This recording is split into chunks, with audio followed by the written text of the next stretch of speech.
دعا مسلمان میں عقیدہ توحید پختہ کرتی ہے، اور دعا اس دولت کا نام ہے جو صرف مومن کے پاس ہے، کافر کے پاس نہیں۔ نبی پاک علیہ السلام نے فرمایا الدعاء صلاح المومن، دعا مومن کا ہتھیار ہے، کافر کے پاس یہ ہتھیار نہیں ہے۔ مومن جب اپنے مالک کے حضور دعا مانگتا ہے نا، دنیا میں آپ کسی سے زیادہ مانگیں تو وہ ناراض ہو جاتا ہے، وہ کہتا ہے بھائی تو نے تو کام بنا لیا ہے، کل بھی دیا تھا، پرسوں بھی دیا تھا، روز روز تجھے کون دے؟ میرے نبی پاک علیہ السلام نے فرمایا جو اپنے رب سے زیادہ مانگتا ہے رب اس سے زیادہ راضی ہوتا ہے، زیادہ راضی ہوتا ہے۔ اب دعا مخصوص اوقات نہیں دعا کے، فرمایا اذا دعان، جب بھی دعا مانگو گے تمہارا رب تمہاری دعا کو، جب بھی دعا تو دعا کرتے رہنا چاہیے، ہر وقت دعا میں بندہ شامل رہے، اللہ کے ذکر میں شامل۔ یہ جو قرآن مجید نے کہا نا یا ایھا الذین آمنوا اذکروا اللہ ذکرا کثیرا، اے ایمان والو اپنے رب کا ذکر کثرت سے کرو، وسبحوہ بکرۃ واصیلا، اور صبح و شام اسی کی پاکی بیان کرو۔ تو اس سے مراد یہ نہیں ہے کہ تسبیح لے کے سارا دن مسجد میں بیٹھے رہو اور کام کوئی نہ کرو، بلکہ اس کا مطلب یہ ہے کہ روٹی شروع کرو تو اللہ کے نام سے، اختتام کرو تو اللہ کے نام، سو جاؤ تو رب کا نام لے کے، سویرے اٹھو تو اللہ کا نام لے کے، جب تمہیں کوئی چیز اچھی لگے تو ماشاءاللہ کہو، جب کوئی مصیبت آئے تو کہو انا للہ و انا الیہ راجعون۔ تو سارا دن اللہ کا ذکر جاری رہے گا۔ نبی پاک صلی اللہ علیہ وسلم نے مسلمان کو ایک دوسرے سے ملنے کا طریقہ بتایا۔ مصیبت آئے تو کیا کہنا ہے؟ صرف فوت کی پہ نہیں کہنا، اس کی وضاحت کر دو۔ کوئی بھی الذین اذا اصابتہم مصیبہ، جب بھی کوئی مصیبت آئے، اللہ کے بندے کہتے ہیں ہم اللہ کی طرف سے آئے ہیں اور اللہ کی طرف ہی ہم نے لوٹ جانا۔ تو میرے عزیز ہر وقت اللہ کا ذکر جاری رہے گا، ہر وقت زبان پہ رب کریم کا۔ دیکھیں نا نبی پاک علیہ السلام نے ہمیں ملاقات کا طریقہ بتایا۔ ایک صحابی آئے تو انہوں نے آ کے کہا السلام علیکم، نبی پاک علیہ السلام نے فرمایا رب تعالیٰ نے اسے 10 نیکیاں عطا فرمائی ہیں۔ دوسرے آئے تو انہوں نے کہا السلام علیکم ورحمۃ اللہ، تو محبوب فرمانے لگے، امام بہقی نے اس کو لکھا ہے، محبوب فرمانے لگے رب کریم نے اسے 20 نیکیاں عطا فرمائی۔ ایک اور آئے، عرض کیا السلام علیکم ورحمۃ اللہ وبرکاتہ، محبوب فرمانے لگے اللہ نے اسے 30 نیکیاں عطا فرمائی۔ اچھا اس کا مطلب کیا ہے؟ السلام علیکم، تم پر سلامتی ہو، سادہ ترجمہ یہ ہے کہ تم سلامت رہو، تم سلامت رہو، ورحمۃ اللہ وبرکاتہ، تم پر اللہ کی رحمت بھی ہو اور اس کی برکتیں بھی ہو۔ وہ کیا کہتا ہے؟ وہ کہتا ہے وعلیکم السلام، تم پر بھی سلامتی ہو، ورحمۃ اللہ وبرکاتہ، اللہ کی رحمت ہو اور اس کی۔ یہ جو مسنون دعائیں ہیں نا جو حضور نے ہمیں دعائیں سکھائی ہر موقع پہ، ان کا کمال دیکھیے۔ اب ایک مسلمان نے آتے کہا السلام علیکم، اس کا مطلب کیا ہے؟ تم پر۔ اب وہ جھگڑا کرے گا اسے مارے گا، اس کا مال چھینے گا؟ اس نے تو آتے ہی کہا ہے تم پر سلامتی ہو۔ تو جو سلامتی کی دعا دینے والے ہیں وہ جیب تھوڑی کاٹیں گے، وہ غبن تھوڑی کریں گے، ڈاکہ تھوڑا ڈالیں گے۔ اسلام نے لفظ ہی وہ سکھایا ہے کہ فرمایا جب تم نے ملنا ہے تو تم نے دعائیں کرنی ہیں ایک دوسرے کے لیے۔ اب ہمارے ہاں نئے نئے لفظ آ گئے، ٹیلی فون اٹھایا تو کہا ہیلو، اس کا کیا ترجمہ ہے؟ کون ہے؟ اس کا کیا ترجمہ ہے؟ جی جناب، اس کا کیا مطلب؟ ہم نے دیکھا بڑے بڑے سمجھدار لوگ السلام علیکم کی بجائے کہتے ہیں کیا حال ہے؟ بھئی کیا عجیب بات ہے، بھئی کیا حال ہے کا کیا مطلب ہوا؟ وہ بعد میں کرنے کی بات ہے۔ اور کچھ تھوڑا سا جو ادیب ہیں، جو بیچارے حروف کے پیچ و تاب میں رہتے ہیں، وہ کہتے ہیں آداب عرض ہے۔ وہ کیا ہوتا ہے جی؟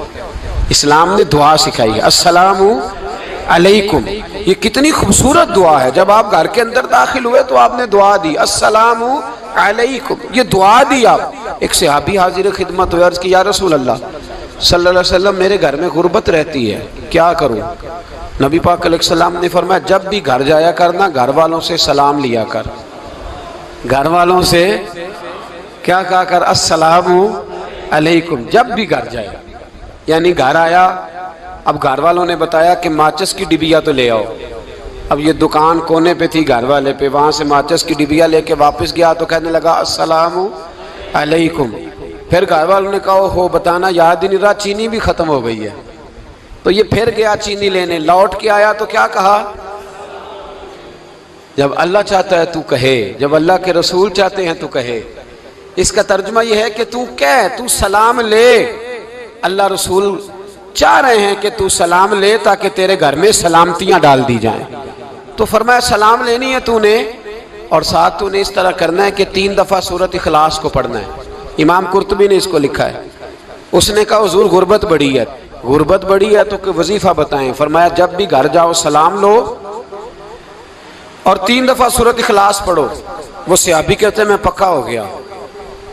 اب وہ کچھ دنوں کے بعد، کچھ عرصے کے بعد، کچھ مہینوں کے بعد واپس آئے تو صحابہ کرام علیہم رضوان فرماتے ہیں ہماری خواہش تھی کہ یہ کچھ بیان کرے، اب بتائے جو وظیفہ لے کے گیا تھا اس کا رزلٹ کیا نکلا. کہتے اس نے بڑی حیرت انگیز بات کی، حیرت انگیز عجیب انداز میں. کچھ لوگوں کا دل ہوتا ہے نا کہ مجھے ملے میرے پڑوسی کو نہ ملے، اور کچھ کا دل ہوتا ہے یار مجھے بھی ملا ہے اور الحمدللہ میرے پڑوسی کو ملا ہے. تو صحابی جب حاضر ہوئے تو صحابہ کہتے ہیں ہمیں تجسس تھا کہ یہ کچھ بتائیں. تو حضور نے فرمایا کیا حال ہے تیرا؟ کہا یا رسول اللہ کمال ہی ہو گئی ہے حضور، میں جب بھی گھر جاتا ہوں سلام لیتا ہوں اور 3 دفعہ سورۃ اخلاص پڑھتا ہوں. میں تو امیر ہو ہی گیا ہوں، میرے تو ہمسائے بھی امیر ہو گئے. کتنا پیارا ہے یہ جملہ، کتنا حسن ہے. اتنا اچھا لفظ کسی اور کے پاس ہے ہی نہیں جو الفاظ ہمیں ہمارے رسول نے عطا فرمایا. اس کو اپنائیے، اس کو اپنائیے. یہ الگ بات ہے کہ لوگ مطلب کے لیے سلوٹ کر لیتے ہیں بڑا سارا، لیکن مطلب کے لیے نہیں. جس کو جانے اس سے بھی سلام لیں، جس مسلمان کو نہیں جانتے اس سے بھی. تو نبی پاک نے ہمیں مسنون دعائیں سکھائیں. رات کو جب سونے لگیں اللہ کے رسول صلی اللہ علیہ وسلم نے ہمیں دعا سکھائی. حضور نے فرمایا جب سونے لگو تو مسلم شریف میں فرمایا تم نے یہ دعا پڑھنی، اللہم باسمک اموت و احیا. تم نے کہنا اے اللہ میں تیرے نام پر مرتا ہوں اور تیرے نام پر جیتا ہوں. نبی پاک صلی اللہ علیہ وسلم نے ایک حدیث میں فرمایا کہ یہ جو نیند ہے نا یہ موت کی چھوٹی بہن ہے، یہ موت کا ایک حصہ ہے. جس طرح انسان سو جائے تو کوئی خبر نہیں ہوتی کیا ہو رہا ہے، بالکل وہ اٹھا ہے تو اس نے کہا ہو یہ کیا ہوا. سو جاتا ہے نا آدمی، اسے خبر نہیں ہوتی. اوہو میں نے تو 11 بجے اٹھنا تھا، یہ تو 3 بج گئے. اب اسے خبر نہ رہی. سوتے ہوئے لوگ چوری کر لیتے ہیں. بلکہ اس طرح بھی ہوتا ہے کہ آدمی نے گکھڑ اترنا تھا، وہ پنڈی سے آ رہا تھا لیکن وہ سویا ہوا تھا. آنکھ تب کھلی جب کاموں کی آ گیا تھا. اب اس کا اس پر زور تو فرمایا کیا پتا اب تو کھل گئی کاموں کی، جا کے لاہور جا کے کسی جگہ پہنچ کے تو یہ بھی ممکن ہے کہ کھلے ہی نہ، نیند ہی موت کا سبب بن جائے. تو کہہ کے سو کہ یا اللہ تیرے نام پہ سو رہا ہوں. اللہ کس نام پہ سو رہا ہوں؟ یار اگر ہم ان دعاؤں کا حسن سمجھے مت اللہم باسمک اموت و احیا، یا اللہ میں تیرے نام پہ سوتا ہوں اور تیرے نام پر اٹھتا ہوں. گویا کہہ رہا یا اللہ میری نیند بھی تیرے فضل سے ہی ہے، اور اگر آنکھ کھل جائے تو وہ بھی تیرے فضل سے ہی ہے. کتنا اعلیٰ نبی پاک علیہ السلام نے انداز سکھایا. اور پھر بخاری شریف میں حدیث موجود ہے، فرمایا جب اٹھو تو کہو الحمدللہ الذی احیانا بعد ما اماتنا والیہ النشور. فرمایا جب تم سو کے اٹھو تو پھر کہو اے اللہ ساری تعریفیں تیرے لیے، تمام تعریفیں جس نے ہمیں موت کے بعد حیات دی. موت کے بعد فرمایا احیانا بعد ما اماتنا، ہمیں مرنے کے بعد گویا اللہ کا شکر ادا کر کے آنکھ کھل گئی. دیکھیں کس طرح اسلام مسلمان کو اللہ کے ساتھ جوڑتا ہے. فرمایا شکر کر، آنکھ کھل گئی. کہ یا اللہ تیرا شکر ہے تو نے موت کے بعد ہمیں دوبارہ حیات عطا فرمائی، یہ شکر ادا کرو. گویا تم یہ نہ کہنا کہ میں اٹھ گیا ہوں تو میرا کمال ہے، یا یہ نہ سمجھنا میں اٹھ گیا ہوں تو میں بڑا پابند ہوں، جب میں ارادہ کر لوں کہ میں نے 11 بجے اٹھنا ہے تو پھر میں اٹھ جاتا ہوں. یہ نہ کہنا کہ یہ الارم بڑا اچھا ہے، یہ مجھے اٹھا لیتا ہے. ذہن کے اندر خیال کر کہ نیند تو موت کی طرح تھی، یہ جو میں اٹھ گیا ہوں تو اپنے رب کے فضل سے اٹھا ہوں. جو میں اٹھ گیا ہوں، جو ابھی اٹھے ہیں وہ تو بول دینا کم از کم کہ میں اپنے رب کے فضل سے اٹھ گیا. تو دعا سکھائی. پھر دیکھیے نبی پاک صلی اللہ علیہ وسلم نے فرمایا جب تم بیت الخلاء میں جاتے ہو نا، واش روم میں جاتے ہو، تو گندی چیزیں ہوتی ہیں وہاں، شیطان ہوتے ہیں، جنات ہوتے ہیں، یہ گندگی پہ ہوتے ہیں۔ جب تم واش روم جاؤ، بیت الخلا جائے، تب بھی دعا مانگو۔ کیا دعا مانگو؟ وہ دعا بھی نبی پاک صلی اللہ علیہ وسلم نے ہمیں تعلیم فرمائی اور بخاری میں ہے، کہا پڑھا کرو اللہم انی اعوذ بک من الخبث والخبائث۔ کہو اے اللہ، ناپاک چیزوں سے میں تیری پناہ مانگتا ہوں، وہ نر ہوں یا مادہ ہوں۔ اللہ میں تیری پناہ مانگتا ہوں۔ واش روم کے اندر بہت ساری بری چیزیں ہوتی ہیں، جوان میری بات پر توجہ فرمائیں، وہاں بہت ساری گندی چیزیں ہوتی ہیں۔ انسان کئی دفعہ واش روم میں جاتا ہے، اسے وسوسے زیادہ آتے ہیں، یہ نوٹ کریں میری بات کو۔ اصل میں نا ہم بات ڈھونڈ رہے ہیں علاج اپنی بیماریوں کا، حالانکہ علاج تو سارا مدینے والے رسول کے پاس موجود ہے، محبوب کے پاس ساری دوائیاں ہیں۔ تو نبی پاک علیہ السلام دیکھیں نا، انسان واش روم میں جاتا ہے، اسے وسوسے آتے، برے خیالات آتے، وہ گناہ کی طرف کئی دفعہ مائل ہوتا ہے، تو کہا تو دعا پڑھ کے جا، اللہم انی اعوذ بکا، یا اللہ میں تیری پناہ مانگتا ہوں، من الخبث والخبائث، ہر خبیث اور بری چیز سے میں تیری پناہ مانگتا ہوں، وہ نر ہو یا یار کتنا عظیم دین ہے، کتنا عظیم میرے مصطفیٰ کریم کا وہ والا دین ہے۔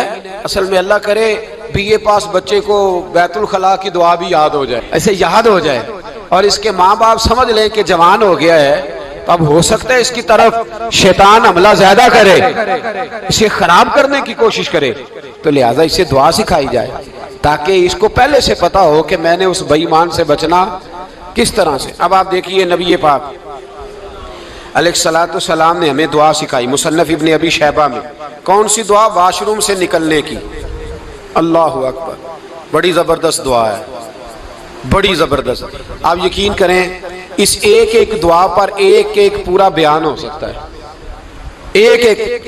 یہ اس لیے نہیں میں کہہ رہا کہ میں کوئی عالم فاضل آدمی ہوں، آپ کہیں گے کہ بتا رہے ہیں میں بڑا پڑھا لکھا ہوں، صرف یہ عرض کر رہا ہوں کہ اس کے فوائد پر، ثمرات پر جو اللہ تبارک و تعالی امت کو دیتا ہے، ان دعاؤں کی جو فضیلت حدیثوں میں آئی، اور پھر جو اس کے فوائد ہے، اور اس پر بات کروں تو ایک دعا تقاضا کرتی ہے کہ اس پر پورا ایک لیکچر ہونا چاہیے۔ دیکھیے آپ واش روم سے نکلے، دعا کیا ہے؟ دعا کے لفظ کیا؟ الحمدللہ الذی، ایک حدیث میں لفظ ہے غفرانک، غفرانک، اے اللہ میں تجھ سے بخشش چاہتا ہوں۔